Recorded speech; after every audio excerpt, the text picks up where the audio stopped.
Go. All right, guys. Welcome to ClueCon Weekly. Today is June 24th, and this week we'll have Darren Schreiber from 2600 Hertz joining us. So you guys stand by for that. Coming up real soon, we have ClueCon. Brian wants to get about that right away. Yeah. So we've had a lot of people register this week. Our registration count is awesome. I think this is going to be our best year yet. If you've not registered, do so before July 15th. The conference ticket rates go up on that date.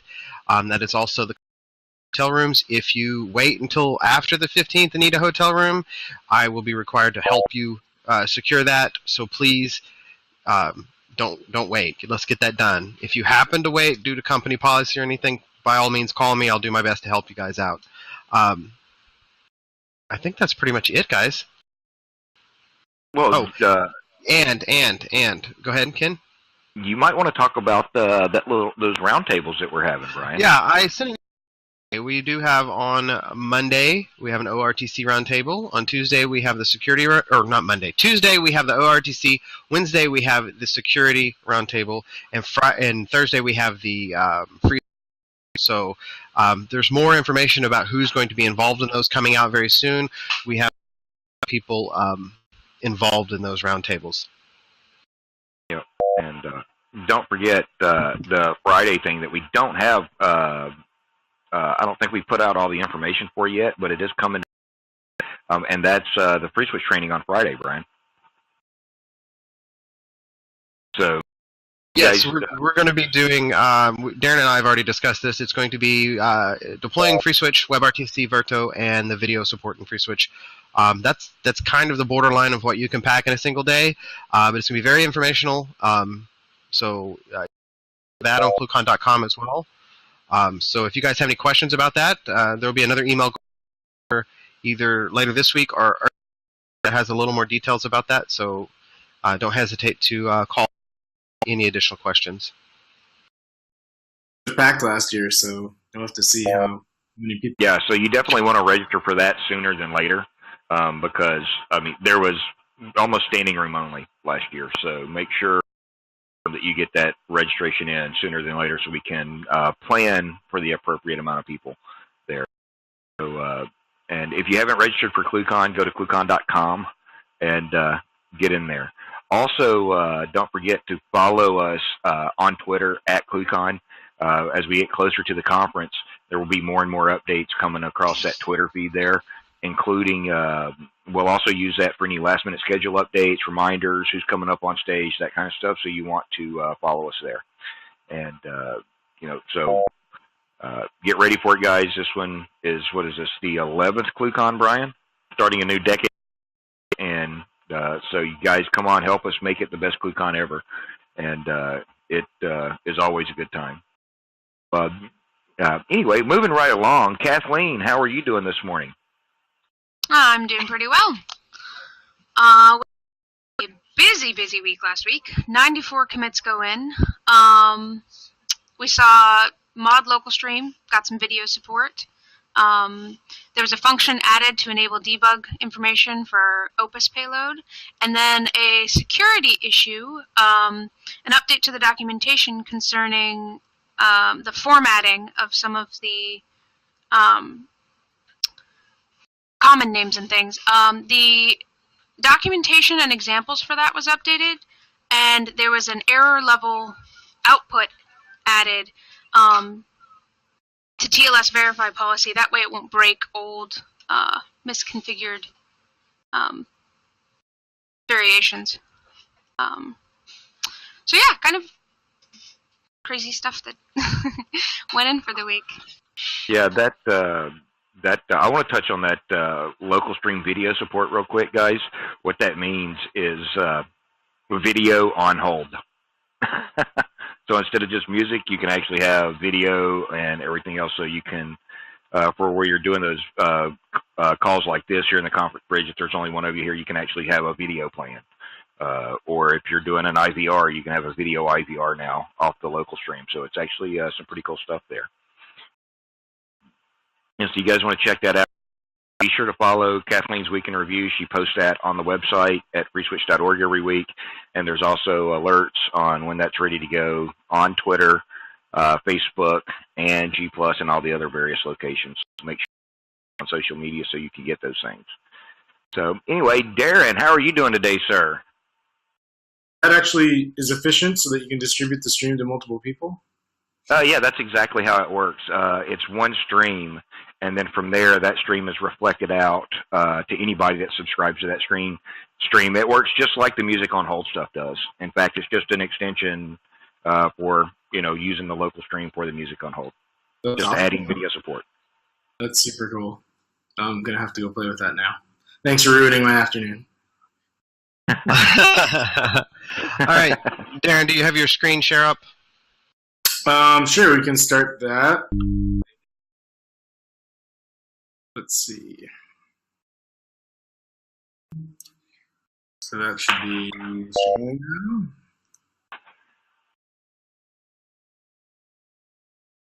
Sweet, that's working. Okay, you should be able to see that. Yep. All right, so I guess I'll get started. Yeah? Yeah, go for it, man. Yep. So for those of you who have never heard of our organization or what we are up to, my name is Darren Schreiber. I'm one of the two co-founders here at 2600 Hertz. We originally started due to Brian torturing me and stalking me and encouraging me to participate in FreeSWITCH, which resulted in, all sorts of stuff like quitting my job and hiding in my basement programming C code, which I didn't know how to do at the time, and finding bugs. So I've been pretty involved with FreeSWITCH for a long time. About 5 years ago, oh my goodness, I'm getting old, 6 years ago, we started working on a front end for FreeSWITCH. We called that Blue Box. Some of you guys might remember that. And we sort of exhausted what we could do in PHP to achieve the goals that we were looking for. So we decided to do a rewrite, and we chose a language known as Erlang to do the majority of that in. And we also focused on distribution. We really wanted to focus on a platform that would allow us to have lots and lots and lots of servers running FreeSWITCH, but also running web services, running databases, all the components that we were seeing people use to generate a telecom stack.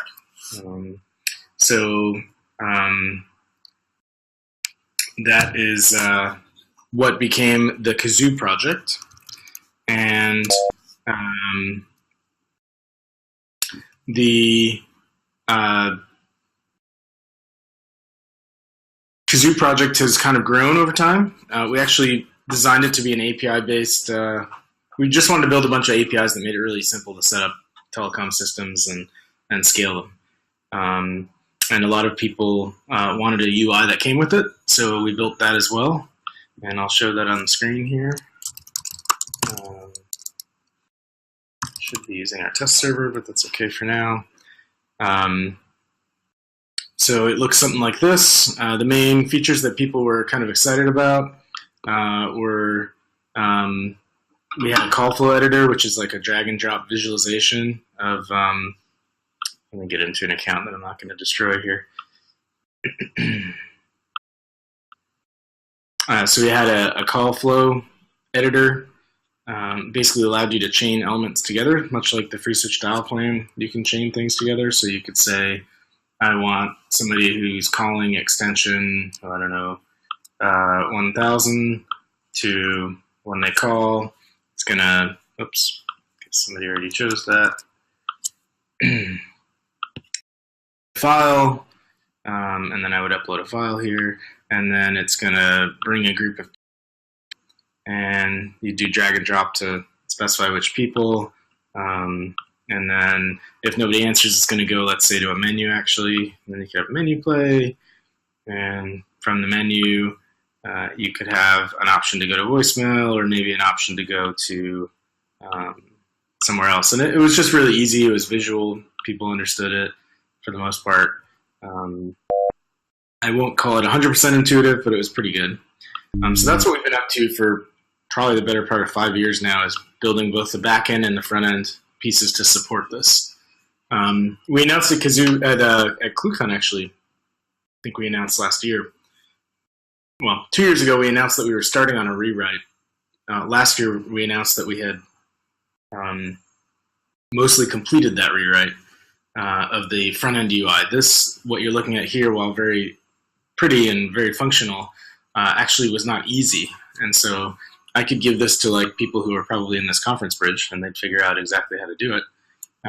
But I could not give this to an office admin at a general office. She's going to get lost in this setup. So we kind of went back to the drawing board and said, how do we make something that's actually easy? Maybe not every consumer, but a general user to be able to use and understand. So we rewrote the UI and now call it Monster Action that we use internally. My menu bar's not going away here. There it goes. And that's what I'll spend the majority of the time talking about today. And by the way, while I'm talking, if you have any questions or anything else, feel free to throw it into the FreeSWITCH chat. I'm paying attention to that. Also, I haven't paid myself, apparently. My credit card information is missing. Here we go. Okay. So this is what we call Monster UI. We had always wanted this to be an App Store-centric product, but we didn't really spend any time on that. So that was one of the first objectives, was to really focus on what we call an app exchange. And so the concept of the app exchange is we've built all these little applications, and some of them do simple stuff, some of them do complicated stuff. So I'll give you an example of a simple one. We have a tool or an app called Webhooks. And basically what Webhooks does is, let's say you have an outside program, such as a billing system, and you want to notify the billing system every time a call hangs up, and you want to tell the billing system who was on the call, how long they were on the call, et cetera, et cetera. So you can use webhooks to basically notify via an HTTP web request, kind of like XML curl does in FreeSWITCH, that a call has happened. And you basically punch in the URL. It could be billingserver.com, some script, and you'd say you want to send the data as a post, and you only want the notification when a call is hung up, just channel destroy. And you want to try up to 4 times in case the remote server is down. Good.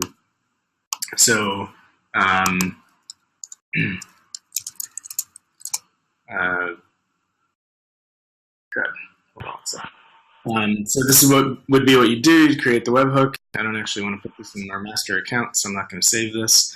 But you can see that the app, I mean, it's pretty easy to use. And again, we can add which as many of these as we choose to in terms of what apps can be added to the system.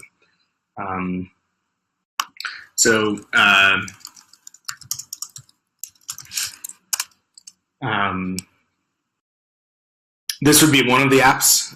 The more sort of thorough app in terms of what people expect for PBX, because that's what a lot of people use the system for, we call Smart PBX.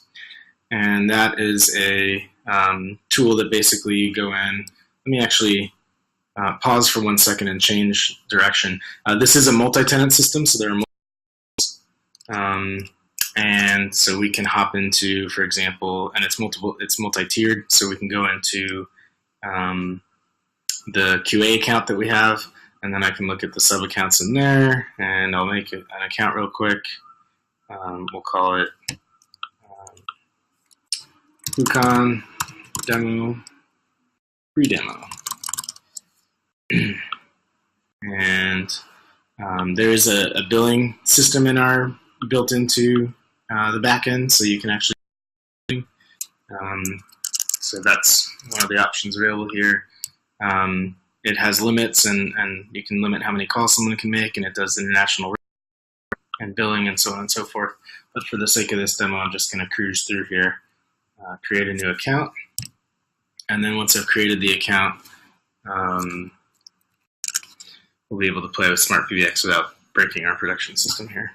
All right, so ClueCon pre-demo. I'm going to use this account, which master aids and pretends that I've logged in as this person. And now I'm going to go back to apps, and I'm going to go over to Smart PBX. So this is in fact a sort of novice or intermediate sort of skill level user to be able to utilize. They would basically go in here, they would go to users, and they would be able to add users for the system. So I could have Brian,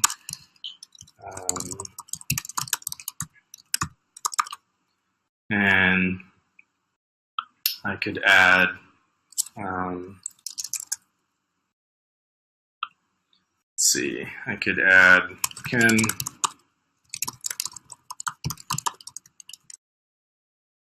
And you can see it's even doing stuff like incrementing extension numbers automatically, and basically then allows me to add devices to them, so I can keep an inventory of devices. So a lot of times, like we've learned some of the behaviors people do when they work at companies. They will, for example, buy 20 phones and then stick them in the closet. And in this tool, you can actually go into devices and you can pre-add all the phones so that they're there. And then when you're ready to actually give them to someone, you would just assign them. But in this, so add the phone from scratch. So you can go into new device and add a SIP device, and you'll see that the system is fairly pretty. It's fairly graphical. It's fairly intuitive to kind of figure out what you're going to do. So in this case, I might want to add a Polycom VVX 500. And we try to keep it simple, though. All you have to do is punch in the device name. Just call this. So a lot of times we name it where the physical location of the office is. So we'll say Office 208. And we punch in a MAC address. It doesn't currently validate off the manufacturer, so we'll be adding that. But directly enter a valid MAC address. It's now adding the phone to the account. It's actually provisioning the phone on our provisioning server, and now Ken has a phone. So you can see down here, and I can give him multiple phones. I can so it rings multiple devices at the same time as cell phone, smartphone, so on and so forth. And then there's the main number kind of configuration, which we also spent a lot of time trying to analyze since we had a lot of users on the system. What do people actually do all day by default? I don't think this is going to let me set anything up without having a phone number. So let me grab a phone number real quick. Okay, so I'm going to buy a phone number. Not sure I'm going to be able to do.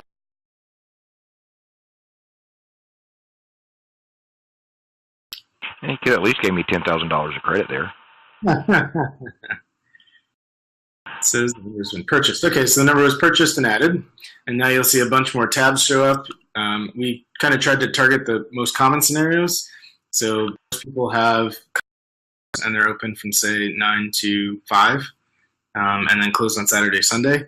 But it's actually fairly common also that some people close for lunch, so that's not unusual. And then once you've sort of determined that you have such a thing as open and closed,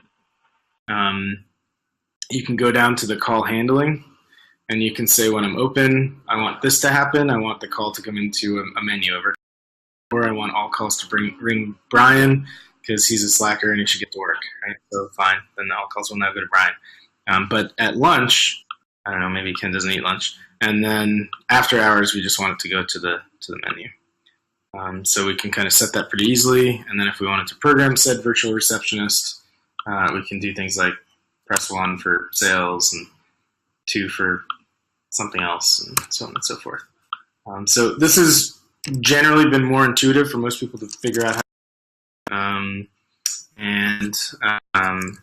So that is that's good. That's what we were looking for, and so far most people have given us pretty positive feedback on that.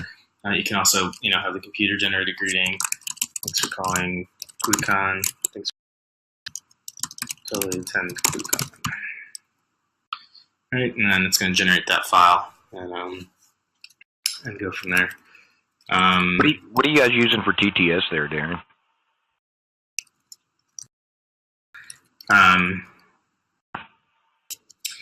The current engine is actually through a company named iSpeech, but we're moving away from them because we figured out the backend that they're using. And they charge per word, and that's not scalable for us. So we're going to charge per port instead, because that is scalable for us. But it sounds pretty nice. I think there's a way to play what it generates on here without calling it. Let me see. I don't actually know if that's true. No, I guess I can't listen to it on here. It's kind of silly. I should file a ticket for that. So I guess I'd have to call this. So Okay. let's see if I can do that on speakerphone. Hello. Oh, I have to actually set something on each of these. Did I? Okay, there we go. All right, so now I should basically be able to call that main number. Hopefully the DTMS didn't just screw up the conference bridge. The recording for this menu is... Oops. And I must have done something wrong. Oh, the virtual receptionist is different on each one. So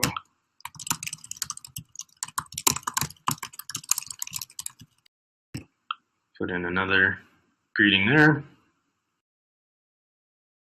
Take that.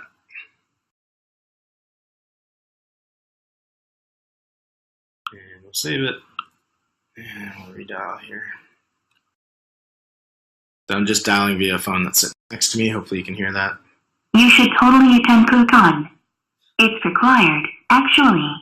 So there you go. We've now generated a menu. So basically in the, 10 minutes we've been doing this, we just set up basically a small office with 2 phones. We could probably do 5 or 6 pretty quickly. And it's a fairly elegant interface, so you can get around in it pretty easily. There's a lot of hidden stuff that's gone into the work here. Like in this example, well, it's only showing one call log here, but you know how there's normally an A leg and possibly multiple dial out if it's trying different carriers. It'll actually consolidate all that for you in this tool, and then you can see all the different legs on the call. So let me see if I can. I don't know if it's worth the time to set up a soft phone here, but we'll try and do. So if I set up a soft phone, yeah, you know what? I'm not going to waste the time on this because my laptop's not behaving. This isn't my laptop. I forgot. So anyway, if I had set up a soft phone and called out in the call logs, you would have seen multiple legs per call, which is pretty handy. You know what I can do is I can show you it from our office system.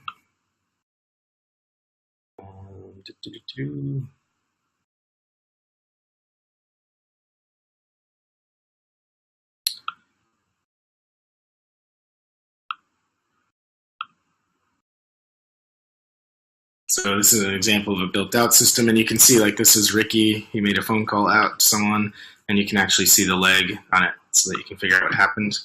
And then you can see all the CDR detail from FreeSWITCH that it normally gives. We even record like the SDP data so that if there's an audio issue, we can try and track it down. And then you can submit the call directly to a support system if you think that call had an issue. There's a bunch of features that are kind of pre-built: call forwarding, parking, hot tasking, etc. So hopefully idea across. Oops. And then you can see it's kind of a more built-out system. In this case, there's a bunch of users, bunch of devices, bunch of numbers, about 200 numbers, and hold music, caller ID, all this stuff. So this is basically the common feature set that we've seen most people use. And if you still need that drag and drop piece, we did port it over. So you can go in still and you can make a custom call flow. So if you still need to do that, you still have that kind of editor available. So basically what we did is we graduated that old interface and kind of built a new one, but retained the ability to use features as well, even though it's now all in the new interface. And there's stuff like number management across accounts, so you can have a view of all the numbers, they assign them to other customers. So like a lot of people have to keep 1,000 numbers in inventory and then dole them out to customers, but still keep those numbers. They don't want to give them back to level 3 or whatever each time. So it'll support that.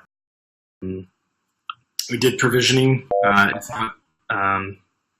It's not complete yet, but I can go in and I can configure someone's desk phone. I can actually go in and set all the keys that are mapped on his phone. So if I wanted key 2 or key 3 to, let's say, be a BLF or some sort for a specific extension to monitor, you can do that. Set up VLANs, DNS settings, etc. So it's pretty flexible, pretty thorough. The majority of this is open source. This is the first time we've ever had a couple of features that are not open source. mostly so that we can keep funding the project and keep it going, frankly. But almost everything you see here, basically except the provisioner, is open. I think, well, it's Sprint Mobile and branding. Okay, there's a couple things that aren't, but those are also because they're beta. But the account stuff, everything I just showed is part of the open source repos. We do have an ISO that lets you install all this, but it still installs the old Kazoo UI that I was showing you earlier. And we're going to update that to actually give you a choice between the two. And then be able to eventually graduate, which is the CUI. This will become what we use as our primary user interface. So that's what this does. So this is what we've been working on. We kind of hope to take advantage of a lot of the work that the FreeSWITCH team has been doing with video. It's pretty exciting. We have some efforts underway to upgrade. We're actually using an old version of the FreeSWITCH backend, which because of build process issues that we're actually sorting through, so that we don't have any custom code in FreeSWITCH anymore, and therefore can just use the standard FreeSWITCH RPMs. So we're pretty close on that. I think we just need to harass Mike Jarris to get some code commits accepted, and then we should be done with that process. Once we upgrade, then video should sort of be inherent as long as we build something to show it on. But the backend will be there. The system itself is pretty scalable at this point too. Frankly, it's a bit time tested. I think there are a lot of people who, toss around numbers like, oh, we can get 100,000 or 1 million or whatever calls on that, and that's true. Things start getting complicated when you have real users who do unexpected things, or you have heavy features that become popular, like call recording that everyone's using at the same time, or you get into real-world environments where your issue isn't always just CPU bound or disk bound. It could be network, it could be bandwidth. So a lot of the work we're doing is to try to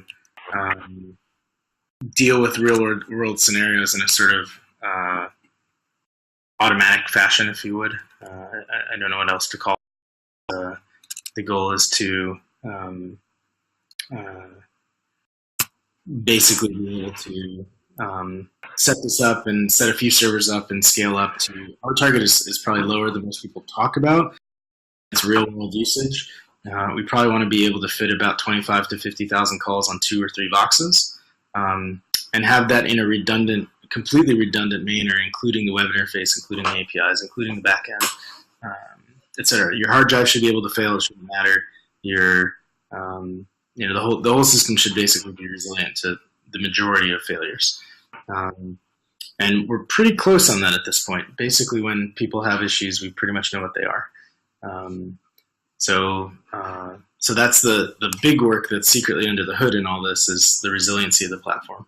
FreeSWITCH plays a massive role in that, because we're able to keep, through events and very large bridge strings, we're allowed to keep a lot of the state out of FreeSWITCH, which we actually want to keep in the Erlang app, but still take advantage of all the media processing features, all of the, like both video and audio and DTMF and eventing in general, and options and registrations and all that other stuff. So pretty awesome on that front that we're able to continue using it that way. We do make heavy use of Camilio as well. So we're on a pretty good path there to have that deeply integrated into the product. And those are and then we're heavy users of Big Cat, kind of a blessing for us. The probably biggest active environments we have are approaching 100,000 devices. And again, I know there's folks that talk about having millions of devices, but usually they do that via partitioning. This is a single cluster. It's very different than setting up a bunch of standalone boxes and putting a load balancer in front of it. These systems all work in tandem. I can shut down one and all the calls will shift to another one transparently. It allows us to do maintenance. It allows us to have players in full power outages, etc. We survive all that stuff. So pretty interface plus high survivability, and we're hoping that that's a pretty big win for telecom, especially that the majority of it is open source, and it will stay that way. So that's the goal.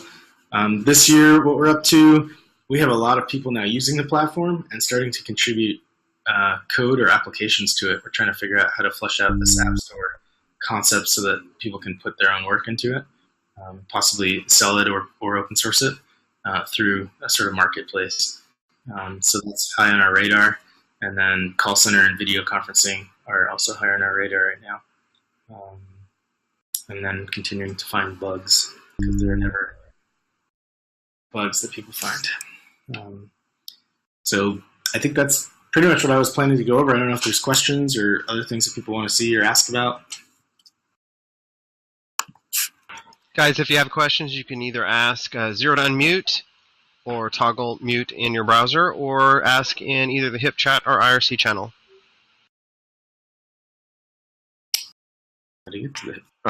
Actually, Darren, there is one question that came across the 2600 hertz IRC channel and everything, so I'm going to kind of put you on the spot here real quick. One of your users was asking, how far out are some of the newer features for FreeSWITCH in Kazoo? Well, we have to fix the build issue, so that means I have to also harass Ken to fix our Erlang dependency. And it's already been fixed. Oh, yay. That makes me super happy. Yeah. So that's that, and getting some of the code commits in with Mike Jarris are the biggies on that. Otherwise, it basically is just an upgrade. So I think that's probably, I won't say that's it, because so a customer sent this to me, and I wrote, I'm trying to find it. I wrote back. It was kind of funny. They said, "Oh, I know how to turn on that feature," and I said, "Yeah, but do you know how to maintain it, support it, answer questions via the support team, document it, upgrade it, make sure it never crashes, be able to debug it when it's not working, and also what is the cost of all that?" To which he replied, "Oh, I see your point." Right. So we can upgrade the back end. We tend to live in an SLA-based world, at least for our business.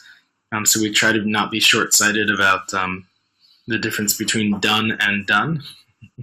Right, so done and shipped, basically.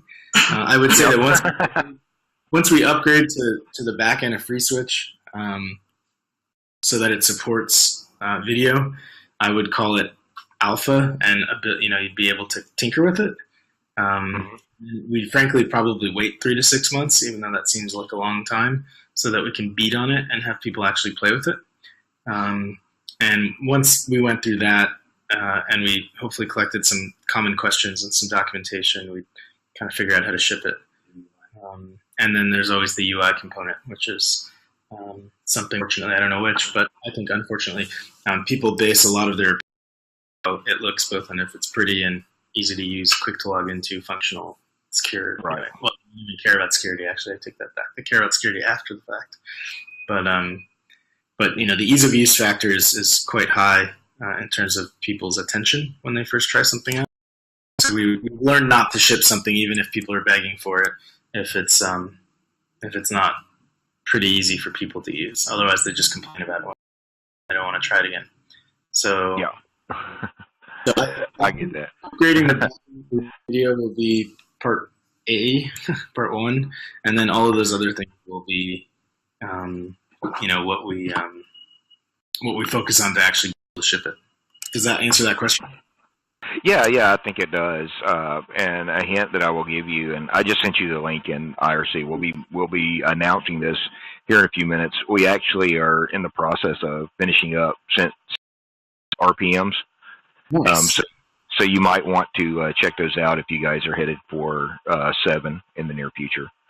They'll still require some additional work for you guys because of some of the bits that we may not be able to, as the FreeSWITCH project, distribute. But for the most part, those build with only the primary CentOS repos and just EPAL. So it doesn't require adding a whole truckload of other things to get stuff working. Got it. That's awesome. And that's including addressing your Erlang Rev thing. Got it. At the same time. Well, if we can upgrade that, then the only other thing is we probably are going to switch to ModVerto, because dealing with zip.js and the WebRTC stuff is kind of a nightmare. And I think we need to dive into that code base just to understand it more. So that will probably be the focus when we start shifting in that direction. Yeah, the big issue with CentOS is CentOS doesn't distribute any of the MP3 or H.264 binary library. And we're not going to distribute those. Like on Debian, we're using distro packages of those. So the video functionality is pretty significantly crippled on CentOS due to the fact that it's shift. Yeah. So do you guys expect CentOS 7 to be problematic, or have you been running with it? No, we run we everything expect it to be. in Jessie. Yeah. Well, we already know that a bunch of functionality is just plain turned off because it requires libraries that. So that's something that we probably need to discuss a little bit and figure out if it makes sense to shift or not. Okay.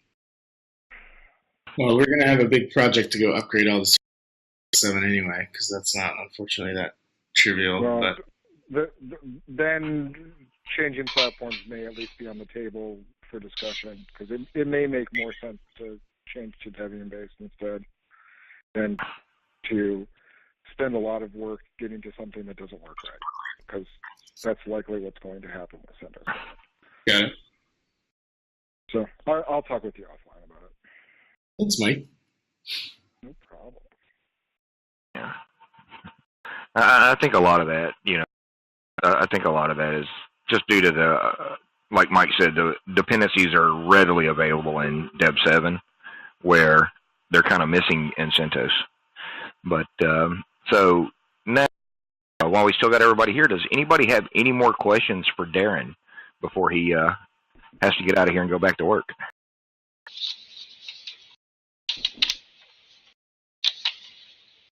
Anybody? Ask on. You can also ask on IRC. They're scared of me. They're scared. Well, no, it tends to be that when we're broadcasting live, people are scared to ask questions, and as soon as we end the live recording, then they want to ask them all. So, all right, guys. Thanks for joining us this week. We greatly appreciate it. And we're going to go ahead and wrap things up here. So don't forget, go to ClueCon.com, register. Darren's been working on it's 2600 hertz. Correct me if I'm wrong there, Darren. Look, YouTube. There is a free